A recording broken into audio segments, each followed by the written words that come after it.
Hi, it's Mike from Boost Your Economics. Welcome to my YouTube video. Today I'm talking mainly to Year 13 students of economics, and we're going to be looking at something that's really important. Every single year these objectives are tested by all examiners, whether you're Edexcel, AQA or OCR. And so today I am on the walkway next to St Thomas's Hospital just behind me, which is part of our infrastructure, our health infrastructure.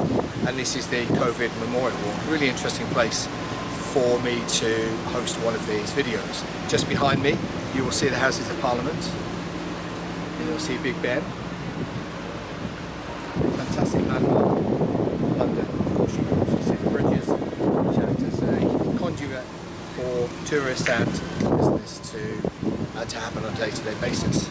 Now the point about being here today is that although these objectives are driven by governments, they don't necessarily control those objectives. And today I just want to talk you through those macro objectives. And they are not in any particular order. One, government really wants to try and minimise unemployment and maximise employment as much as possible.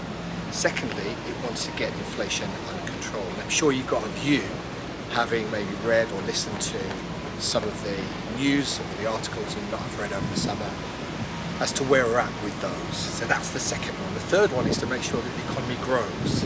We're looking here at an increase in real GDP, gross domestic product. Again, another of my videos will just talk you through what GDP actually means.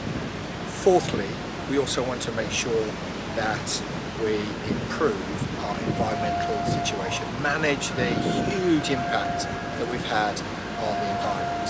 That's another one. We also need to make sure that we get our government debt under control. That's really, really important. We don't be saddled with debt for generations. We also want to make sure that we get our trading position under control. We want to make sure that we become an exporting nation more than an importing nation, and that's been one of the problems in the past. And another big thing, particularly maybe for AQA students, even in the summer exam, there were questions on living standards. It's a heavy topic for AQA students and nearly all students of economics. We want to improve our living standards, and those are really, really important. So all of the work that you do in your macro course in Year 13 all leads towards achieving one of those. The problem is you can't achieve all of them at the same time. You've got to balance them up, and that's why one of the other topics that you're going to have to cover, which again I'll spend some time on, is about conflicting macroeconomic objectives. The fact that you can't have your cake and eat it.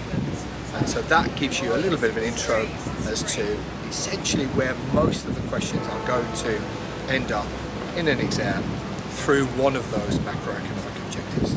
This is Mike from Boost Your Economics.